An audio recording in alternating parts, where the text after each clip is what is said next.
இப்பதான் சரி இவ்வளவு நாளுக்கு அப்புறம் 30 வயசுல தான் சார் எனக்கு 20 வயசுல ஷேர் மார்க்கெட்லாம் லாஸ் ஆயிடும் அதுல ஏன் போகணும் அப்படின்ற மாதிரி விட்டுட்டேன். ஓகே. ஆனா இப்ப ரொம்ப ஃபீல் பண்றேன் சார் 10 வருஷம் விட்டு அடிச்சிட்டோமோ, கரெக்ட். கொஞ்சம் பண்ணியிருந்திருக்கலாமோ, இதுல எல்லாமே பிஎஃப் என்எஸ்சி இதுன்னு ரொம்ப போட்டு இதுலயே எல்லாமே ஒரு 8% 7% தான் சார் இருக்கு. ஆமாங்க. இண்டெக்ஸ் பண்ண பார்த்தோன்னா 12% 13% நாங்க ம். அதுலயுமே ஆக்டிவ் போறதா இண்டெக்ஸ் போறதான்னு ரொம்ப நாளா ஒரு மாசமா கன்ஃபியூஸ்லயே இருந்ததுங்க சார். ஓகேங்க. இல்லைங்க, அது அப்புறம் ஒண்ணும் கிடையாதுங்க. அது நீங்க ஆக்டிவ் போறது நம்ம விருப்பம் தாங்க. நமக்கு வந்து அதெல்லாம் பாக்குறதுக்குலாம் எனக்கு கிடையாது. ஏன்னா ஆக்டிவ் பாத்தீங்கன்னா அது இண்டெக்ஸை பீட் பண்ணதான் வருஷம் வருஷம் நம்ம பாத்துட்டு இருக்கணும். அதெல்லாம் நமக்கு ம் பாக்குறதுக்கு இல்ல, எனக்கு அந்த அளவுக்கு இது கிடையாதுன்னா இண்டெக்ஸ் போயிடுறது பெஸ்ட்டுங்க. அதுதான் சார். இப்போ அந்த அளவுக்கு இப்போ நம்ம இந்த ஃபண்ட் நம்ம போட்டுட்டு பண்ணுமா பண்ணாதா ஒரு 3 வருஷம் கழிச்சு ம். இப்ப கன்சல்டிங் இவன் கிட்ட எல்லாம் போனா அவங்க 4-5 பேர் என்ன சொல்றாங்க, நாங்க ஃபண்டை மாத்திடுவோம். ம். இப்ப பந்தன் ஸ்மால் கேப் தரேன்னா அது ம். ஒரு 2 வருஷம் வேலை செய்யலைன்னா நான் இன்னொரு ஃபண்டை சேஞ்ச் பண்ணிடுவேன். ம். அதை அப்டேட் பண்ணிக்கிட்டே இருக்கணும். இங்கேயே அறக்க பறக்க அதான் சார் ரிஸ்க் இஸ் மோர் ம். ரிஸ்க்ங்கிற மாதிரி அங்க பார்த்தேன் இங்க பிச்சு பிச்சு பாக்கறதுக்கு ம்.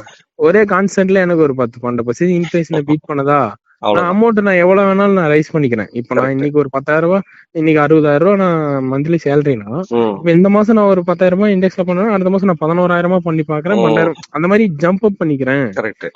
ஏன் நம்ம போயிட்டு அங்க ரிட்டர்ன் தருமா இங்க வருமா அப்படிங்கிற மைண்ட் செட்டுக்கு வந்துட்டேன் சார். ம். இதுல ஒரு மாசத்துலயே அந்த மைண்ட் செட்டுக்கு வந்துட்டேன் சார். ஏன்னா அந்த ஸ்மால் கேப்ல எடுத்து பார்த்தோன்னே ம். 30% இருந்தது, 25% இருந்தது. ம். எங்கேயோ போயிருமேடா சும்மா கால்குலேட் எல்லாம் போட்டு பார்த்து எங்கேயோ போயிருமே எப்படி அடிச்சுட்டுமே இங்க இந்த 10 வருஷம் வச்சிருந்ததுக்கு அங்க போட்டுருக்கலாமெல்லாம் யோசிச்சேன். ம். அதுக்கப்புறம் தான் யோசிச்சு பார்த்தேன் அது வந்து அந்த வருஷத்துக்கான ரிட்டர்ன் இந்த வருஷம் 30% தரணும், அடுத்த வருஷம் 0 கூட தருங்கிறாங்க. அதுக்கு அடுத்த வருஷம் 2% கூட தருங்கிறாங்க. உனக்கு ஆவரேஜ் ஆட்டா வரப்ப அதுவும் 12% தான் வருது. நீ ஒரு 5 வருஷம் துரத்தி புடிச்சிட்டு போனீங்கன்னா அதே 12% வருது. இண்டெக்ஸ் போட்டீங்கன்னாலும் அதே 12% தான் வருது. ஏன் நம்ம போய் அங்கேயும் இங்கேயும் மாத்தி போட்டுட்டு இருக்கணும்? ரெண்டாவது நம்ம எடுக்கிற டைம்ல வந்து அந்த ரீபேலன்ஸ் கொஞ்சம் பண்ணணும். இப்போ உனக்கு ஒரு 5 வருஷம் ஒரு கோல் இருக்குன்னா ஒரு 13 வருஷம் 12 வருஷத்துலயே நீ கொஞ்சம் கொஞ்சமா மணி எடுக்கணுங்கிறாங்க. அந்த டைம்ல எடுக்கிறப்ப வந்து மார்க்கெட் டவுன் ஆச்சுன்னு வச்சுக்கோங்க, ஒரு ம். ஸ்மால் கேப்ல ரொம்ப இறங்கி போயிடும். ம். அப்புறம் நம்ம அது ஏறுற வரையும் வெயிட் பண்ணணும். பல பிரச்சனை இருக்கு. அதனால சரி இந்த ஆக்டிவ் ஃபண்டே வேண்டாம். அது இல்லாம ஃபண்ட் மேனேஜர் கரெக்டா ஸ்டாக்க பிக் பண்ணுவாங்களா என்னன்னு தெரியாது. அதான் ஒரு வருஷம் ஒவ்வொரு ஃபண்டு பெர்ஃபார்ம் பண்ணும். இல்லைங்க, அப்படி கிடையாது. இப்ப ஸ்மால் கேப் நீங்க மிட் கேப்னா கூட நீங்க ஆக்டிவ்ன்றதை விட்டுருங்க, அது வேற. ஃபண்ட் மேனேஜர் ரோல்ன்றது அது டிஃப்ரெண்ட். அது ஒரு தனி சாய்ஸ். நம்ம வந்து ஆக்டிவ் போனோமா ம் பாசிவ் போனோமான்றது.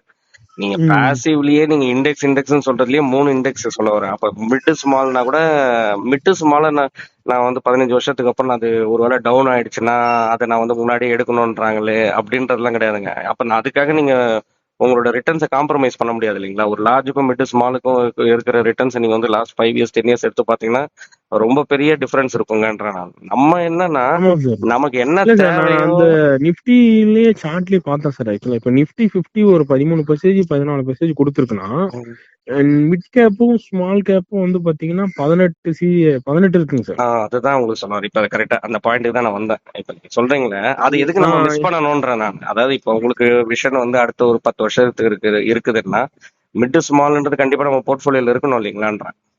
கண்டிப்பா இப்பவே கண்டிப்பா. நம்ம பயப்படக்கூடாதுல்ல. ஒருவேளை அந்த 10 வருஷத்துக்கு அப்புறம் நான் எடுக்கும் போது அது ஒருவேளை பெருசா ஃபால் ஆயிருந்தான்னா அப்ப நம்ம அந்த 10 வருஷத்துக்குன்னா அந்த 7 8 வருஷம் 9 வருஷம் நம்ம கிராஜுவலா ரிட்டர்ன்ஸ் இந்த எக்ஸ்ட்ரா ஆல்ஃபா மிஸ் பண்றோம் இல்லைங்களான்றேன் நான். அந்த மாதிரி இருக்குதுன்னும் போது நம்ம என்ன பண்ணணும், 10வது வருஷம் எனக்கு அந்த பணம் தேவைன்னா நான் வந்து 8வது வருஷத்துலயே நான் அதுக்கு ப்ரிப்பரேஷன் ஆரம்பிச்சிருவேன் இல்லைங்களா? புரியுது புரியுது. அப்ப நீங்க கிராஜுவலா போயிட்டு நீங்க லாஜிக் கேப்ல இண்டெக்ஸ்ல போடுறதோ இல்ல ஒரு ஹைபிரிட் டெட்ல வந்துடுறது அந்த மாதிரி நம்ம முன்னாடி பாத்துக்கலாம்னு சொல்ல வரேன். அதுக்கு இப்ப எதையும் மிஸ் பண்ண கூடாதுன்ற நான். சார் இப்ப ரீபேலன்ஸ் பண்ற மாதிரி இருந்தா எந்த ஃபண்ட் இப்ப யூஸ் பண்ணுவீங்க? இப்போ ஒரு உதாரணத்துக்கு ஒரு ரீபேலன்ஸ் பண்றோம்னு வச்சுக்கோங்க, நம்ம மணி எடுத்து ஒரு சேஃபா ஒரு போடணும் அப்படின்னா இப்ப டெட் ஃபண்டா தான் போகணும்னா சார், இல்ல நம்ம எஃப்டி இந்த மாதிரி? Sir simple. ரீபேலன்சிங் வந்து 3 வருஷத்துக்கு ஒரு தடவை பண்ணா போதுங்க. வருஷம் வருஷம் நீங்க வந்து போர்ட்ஃபோலியோ ரிவ்யூ பண்ணணும். அது நம்பர் 1.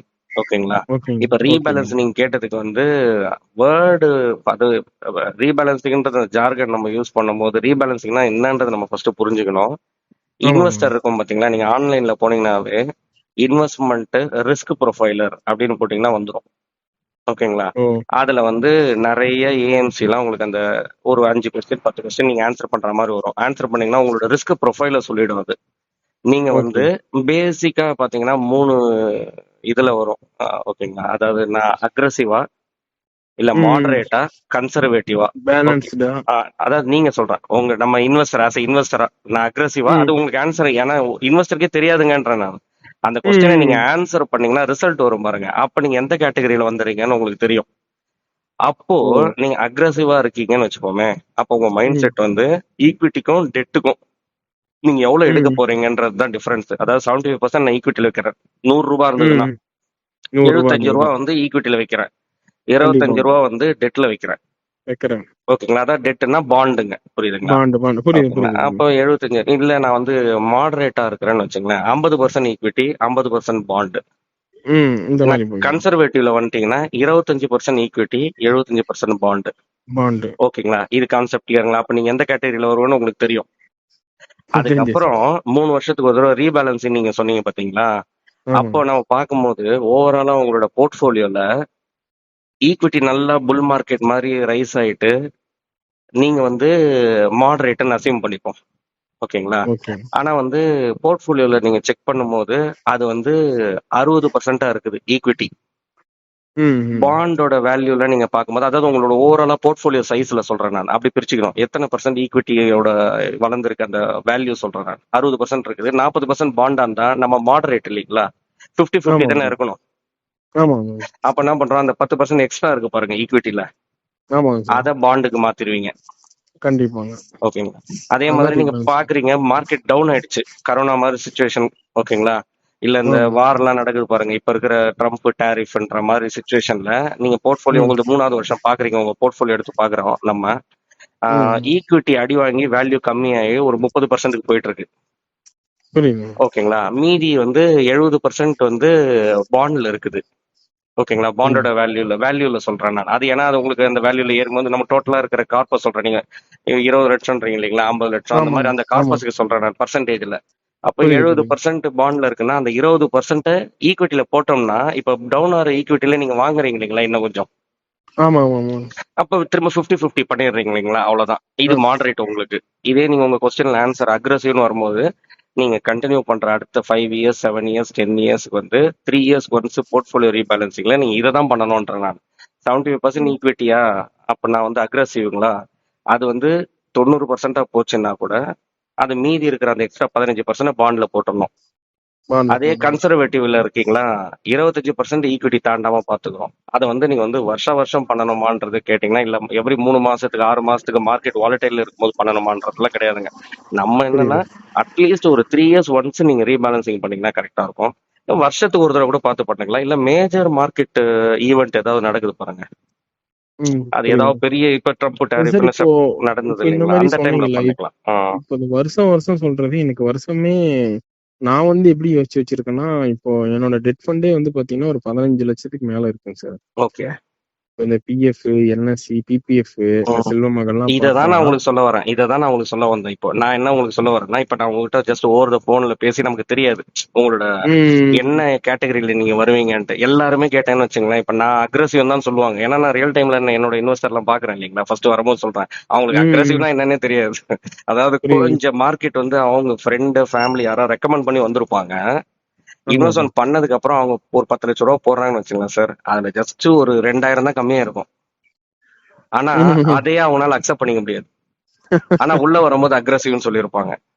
ஆமா, ஆமா, ஆமா. ஓகேங்களா? சொன்னேன் அதுக்கு சொன்னேன். இல்ல நீங்க சார். அதை அதுதான் ஆன்சர் பண்ணீங்கன்னா அதுதான். இல்ல நான் அந்த ம். கொஸ்டின் ஆன்சர் பண்ணேன். நீங்க மாடரேட் அக்ரெசிவா வந்துருவீங்க இல்லைங்களா? இப்ப நான் உங்களுக்கு தம் ரூல் மாதிரி சொன்னேன் இல்லைங்களா? நீங்க ஒருவேளை ஆமாமா. ஏன்னா உங்க ஏஜுக்கு நீங்க அக்ரெசிவா இருக்கீங்கன்னு வச்சுக்கோங்க. அப்ப இல்ல, இல்ல. 75% ஈக்விட்டி. ஓகேங்களா? ம். 25% பாண்ட்னா ஆனா நீங்க பிபிஎஃப் மத்ததெல்லாம் அதெல்லாம் பாண்ட் இதுல அசியூம் பண்ணிக்கோங்க. அதெல்லாம் கொண்டு வந்திருக்க அந்த கேட்டகரிக்கு. அப்ப அதிகமா இருந்ததுன்னா அப்ப நம்ம ஈக்விட்டி போர்ஷன் கம்மியா இருக்குல்ல. அதாவது நீங்க இண்டெக்ஸ்ல போட்டிருக்கீங்க பாருங்க.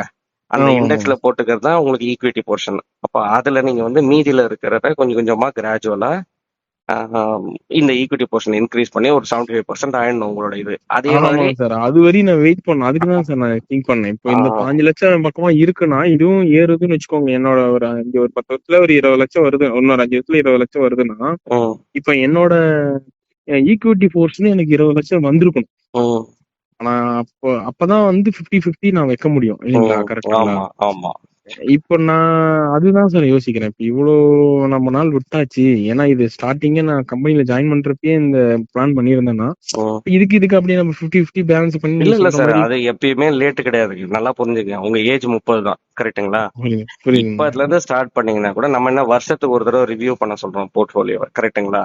கரெக்ட்டுங்க. அது நீங்க ஃபர்ஸ்ட் இயரே பாத்தீங்கன்னா கொஞ்சம் சேஞ்ச் பண்ணலாம். ஏன்னா ஒரே டைம்ல நம்ம மாத்தணும்னா கூட அந்த டாக்ஸ் எஃபிஷியன்ட்டா நம்ம பண்ற மெத்தட பாத்துக்கணும். ஒரே டைம்ல தூக்கி டெட்ல இருந்து ஃபுல்லா 20 லட்சத்து 15 லட்சம் அப்படியே சும்மா எடுத்து அப்படியே மாத்தக்கூடாதுங்க. ஏன்னா அந்தந்த வருஷத்துக்கு நீங்க என்ன சொல்றேன்னா உங்களுக்கு டைம் கிடைக்கும் போது long term capital gain, short term capital gain, debt ஃபண்ட்ல எப்படி அப்ளிகபிள் ஆகுது, இந்த மாதிரி பாண்ட்ஸ்ல இருக்கிறது, இல்ல நம்ம தனியா வச்சிருக்கோம் பாருங்க பிக்ஸட் டெபாசிட், இதுல எல்லாம் என்ன அப்ளிகபிள்ன்றது நம்ம ஃபர்ஸ்ட் புரிஞ்சுக்கிட்டு புரிஞ்சுக்கிட்டு ஈக்விட்டியில வர்றதுக்கும் லாங் டேர்முக்கும் ஷார்ட் டேர்முக்கும் அதே மாதிரி நம்ம எந்த ஃபண்டில் நம்ம இப்போ இண்டெக்ஸ் ஃபண்ட்னா கிளியரா தெரியும் அது ஈக்விட்டி. ஓகேங்களா? ஸோ இது ம். அப்போ இதுல இருந்து அதுல போர்ட்ஃபோலியோ ரீபேலன்சிங் இந்த மாதிரி நம்ம பண்றோம் பாத்தீங்களா, அப்போ இந்த டாக்ஸ் தான் நம்ம மைண்ட்ல வரணும்.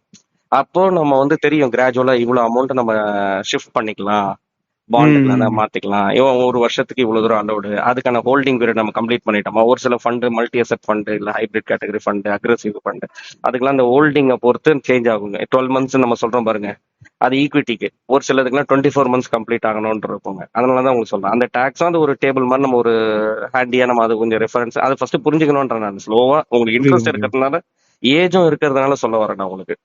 புரியுதுங்க சார். அப்போ உங்களுக்கு மத்தவங்க பத்தி மிஸ்கைட் ஆக மாட்டீங்க நீங்க எப்பயும். அதான், அதான். ஓகேங்களா? நான் ஆக்சுவலா வீடியோவே பார்க்கக்கூடாதுன்னு தான் சார் இப்போ ஒரு வாரமா வந்து அப்படியே சைலண்டா இருந்தேன். ஏன்னா வீடியோ பார்த்தோம்னா நெறைய வந்து குழம்புது.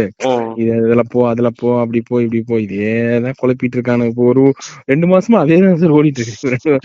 அதே பார்த்து பாத்தீங்கன்னா எதுக்கு சர்ச் பண்ற மாதிரி இருந்தா இப்படி வா, இப்படி வா, அப்படி வான்னு. ஆனா யாரும் உண்மையை சொல்ல மாட்டேங்கிறாங்க sir. Right sir, right sir. யாரையுமே ஒண்ணும் உண்மையை வந்து சொல்றதே இல்லைங்க. எல்லாம் வந்து அதுல போடு, அப்படி இதுல இல்லைங்க. போடு. ஆக்சுவலா மீடியாவே நீங்க நியூஸ் பேப்பர் எது எடுத்தீங்கனாலுமே சொல்றேன் 10 நான் உங்களுக்கு 100 விஷயம் இப்ப நிறைய கிடைக்குது இல்லைங்களா. நம்ம ஆமாங்க. கொஞ்சம் அனலைஸ் பண்ணி நம்ம கொஞ்சம் இது டிசிஷன் எடுக்கணும்ன்றதா. இப்போ ஆமாங்க நமக்கே ஒரு சார். நம்ம பண்றது நமக்கு கான்பிடன்ஸ் வரணும்ன்றதா. அதான் sir. Okay sir. Okay okay, sir. Thank you sir. Thank you sir. Mutual fund investments are subject to market risks. Read all scheme related documents carefully.